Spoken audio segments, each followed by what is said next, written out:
ಏನೇ ಆಗಲಿ ಮಾರ್ಚ್ 22ನೇ ತಾರೀಕು ಕರ್ನಾಟಕ ಬಂದ್ ಮಾಡೇ ಮಾಡ್ತೀವಿ ಅಂತ ಕನ್ನಡ ಪರ ಸಂಘಟನೆಗಳು ಸಭೆ ಸೇರಿ ಹೇಳಿಯೂ ಆಗಿದೆ.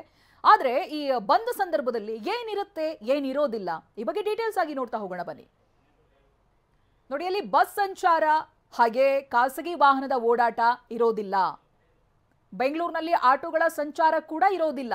ಡೇಟ್ ನೆನ್ಪಿಟ್ಕೊಳ್ಳಿ, ಮಾರ್ಚ್ 22ನೇ ತಾರೀಕು. ಹಾಗೆ ಆನ್ಲೈನ್ ಸೇವೆಗಳಂತ ಏನಿದೆ, ಓಲಾ, ಊಬರ್ ಕ್ಯಾಬ್, ಈ ಸೇವೆನೂ ಕೂಡ ಇರೋದಿಲ್ಲ.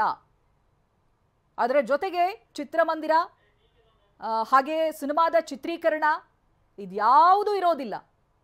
ಹೋಟೆಲ್, ಮಾಲ್ಗಳ ಸೇವೆ ಡೌಟ್ ಅಂತ ಹೇಳಲಾಗ್ತಾ ಇದೆ, ಕನ್ಫರ್ಮ್ ಆಗಿಲ್ಲ. ಹಾಗೆ ಸರ್ಕಾರಿ ಕಚೇರಿ, ಶಾಲೆಗಳ ಬಗ್ಗೆ ಅವತ್ತಿನ ದಿನ ನಿರ್ಧಾರವಾಗುತ್ತೆ. ಈ ಶಾಲೆಗಳು ಪರಿಸ್ಥಿತಿಯನ್ನು ನೋಡಿಕೊಂಡು ನಿರ್ಧಾರವನ್ನು ಮಾಡಲಾಗುತ್ತೆ. ಇನ್ನು ಹಾಲು, ಔಷಧ, ತರಕಾರಿ, ಆಸ್ಪತ್ರೆ ಸೌಕರ್ಯ ಅಂತ ಏನು ಹೇಳ್ತೀವಿ ಅವುಗಳಿರುತ್ತೆ. ಅಗತ್ಯ ಸೇವೆಗಳ ಪೂರೈಕೆಗೆ ಯಾವುದೇ ಅಡೆತಡೆ ಇರೋದಿಲ್ಲ. ರೈಲು ಹಾಗೆ ವಿಮಾನ ಸೇವೆ ಅದು ಎಂದಿನಂತೆ ಇರುತ್ತೆ.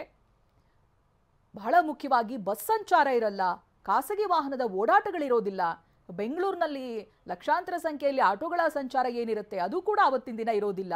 ಇನ್ನು ಆನ್ಲೈನ್ ಸೇವೆಗಳಾದ ಓಲಾ, ಊಬರ್ ಕ್ಯಾಬ್ ಕೂಡ ಇರೋದಿಲ್ಲ. ಇವುಗಳನ್ನೆಲ್ಲ ಏನಾದರೂ ಪ್ಲಾನ್ಗಳು ಇದ್ದಂಥ ಸಂದರ್ಭ ಅದನ್ನು ಪೋಸ್ಟ್ಪೋನ್ ಮಾಡ್ಕೊಳ್ಳೋದೇ ಉತ್ತಮ.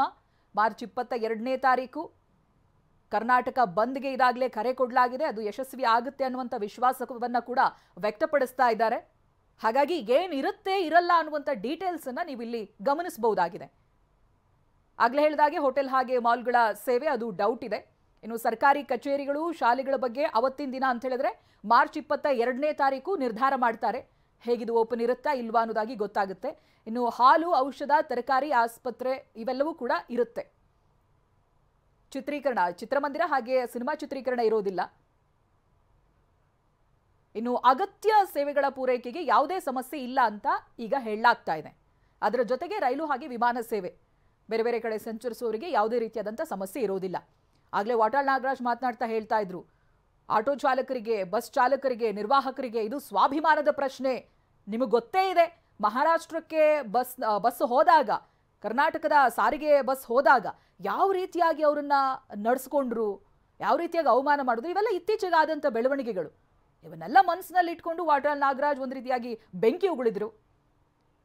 ಎಲ್ಲ ಕ್ಯಾಬ್ ಡ್ರೈವರ್ಗಳಾಗಿರ್ಬೋದು, ಅದು ಬೇಕಿದ್ರೆ ಅಧಿಕಾರಿಗಳಿಗೆ ನೀವು ಸೇವೆಯನ್ನು ಸಲ್ಲಿಸ್ತಾನೂ ಇರ್ಬೋದು ಕ್ಯಾಬ್ ಡ್ರೈವರ್ ಆಗಿ. ಬಟ್ ಅವತ್ತಿನ ದಿನ ಹತ್ತಕ್ಕೆ ಹೋಗ್ಬೇಡಿ ಕಾರ್ ಬಸ್ಗಳನ್ನು.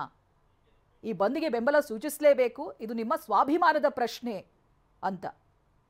ಸೊ ಹಾಗಾಗಿ ಅಲ್ಲಿ ಅವತ್ತಿನ ದಿನ ಬಸ್ ಸಂಚಾರ ಇರೋದಿಲ್ಲ, ಖಾಸಗಿ ವಾಹನದ ಓಡಾಟ ಇರೋದಿಲ್ಲ, ಆಟೋಗಳ ಸೇವೆ ಇರೋದಿಲ್ಲ, ಓಲಾ, ಊಬರ್ ಕ್ಯಾಬ್ ಸರ್ವಿಸ್ ಕೂಡ ಇರೋದಿಲ್ಲ. ಸ್ವಲ್ಪ ಕಷ್ಟ ಆಗುತ್ತೆ ಬೆಂಗಳೂರಿಗರಿಗೆ, ಬಟ್ ಅವತ್ತಿನ ದಿನ ಇರೋದಿಲ್ಲ. ನೀವು ಪರ್ಯಾಯ ವ್ಯವಸ್ಥೆಯನ್ನು ಮಾಡ್ಕೊಳ್ಬೋದು, ಅಥವಾ ಒಂದು ದಿನಕ್ಕಾಗಿ ನಿಮ್ಮ ಪ್ಲಾನ್ಸ್ಗಳನ್ನು ಪೋಸ್ಟ್ಪೋನ್ ಕೂಡ ಮಾಡ್ಕೊಳ್ಬೋದು. ಯಾಕೆಂತ ಹೇಳಿದ್ರೆ ಕೆಲವೊಂದು ಇನ್ನೂ ಕೂಡ ಕನ್ಫರ್ಮ್ ಆಗಿಲ್ಲ. ನೋಡಿ, ಈ ಶಾಲೆಗಳ ವಿಚಾರ ಅದಿನ್ನೂ ಕನ್ಫರ್ಮ್ ಆಗಿಲ್ಲ, ಇರುತ್ತಾ ಇಲ್ವಾ ಅಂತ.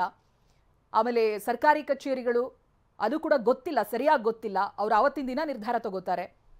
ಇನ್ನು ಹೋಟೆಲ್ಗಳ ಬಗ್ಗೆ, ಮಾಲ್ಗಳ ಸೇವೆ ಅದು ಡೌಟ್ ಅಂತ ಹೇಳಲಾಗ್ತಾ ಇದೆ.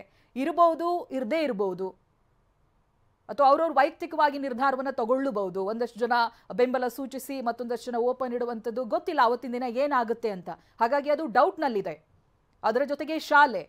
ಬಟ್ ಇದೊಂದು ನೆನಪಿನಲ್ಲಿ ಇಟ್ಕೋಬೇಕು ನೀವು, ಬೆಳಿಗ್ಗೆಯ ಹಾಲಾಗಿರ್ಬೋದು, ಔಷಧಗಳು ಆಗಿರ್ಬೋದು, ಆಸ್ಪತ್ರೆ ಸೇವೆ, ಇದರಲ್ಲಿ ಯಾವುದೂ ವ್ಯತ್ಯಾಸ ಆಗೋದಿಲ್ಲ. ಅವೆಲ್ಲವೂ ಕೂಡ ಯಥಾಸ್ಥಿತಿಯಲ್ಲಿರುತ್ತೆ. ಅಗತ್ಯ ಸೇವೆಗಳ ಪೂರೈಕೆಗೆ ಅಡೆತಡೆ ಇಲ್ಲ ಅನ್ನೋದಾಗಿ ಇದಾಗಲೇ ಹೇಳಲಾಗಿದೆ. ಅವೆಲ್ಲವೂ ಕೂಡ ಯಥಾಸ್ಥಿತಿಯಲ್ಲಿರುತ್ತೆ. ಅದರ ಜೊತೆಗೆ ರೈಲು, ವಿಮಾನ ಸೇವೆನೂ ಕೂಡ ಎಂದಿನಂತೆ ಇರುತ್ತೆ. ಯಾವುದು ಇರಲ್ಲ ಅಂತ ಹೇಳಿದ್ರೆ ನಿಮಗೆ ವಾಟಾಳ್ ನಾಗರಾಜ್ ಅವ್ರ ಮಾತಿನಲ್ಲೇ ಗೊತ್ತಾಗಿರುತ್ತೆ. ಅವರು ನೇರವಾಗಿ ಕೌಂಟರ್ ಮಾಡಿದ್ದೇ ಚಾಲಕರಿಗೆ, ಕರೆ ಕೊಟ್ಟಿರೋದೇ ಚಾಲಕರಿಗೆ ಹಾಗೆ ನಿರ್ವಾಹಕರಿಗೆ. ಅದು ಇತ್ತೀಚೆಗೆ ಆದಂಥ ಸಮಸ್ಯೆಗಳು, ಅವ್ರಿಗಾಗಿರುವಂಥ ಅವಮಾನಗಳು, ಸೊ ಇದನ್ನೇ ಹೆಚ್ಚಾಗಿ ಮಾತನಾಡಿದ್ರು ವಾಟಾಳ್ ನಾಗರಾಜ್. ಇದಿಷ್ಟು ಡೀಟೇಲ್ಸ್ಗಳು ಏನಿರುತ್ತೆ ಏನಿರೋದಿಲ್ಲ ಅನ್ನೋದಕ್ಕೆ.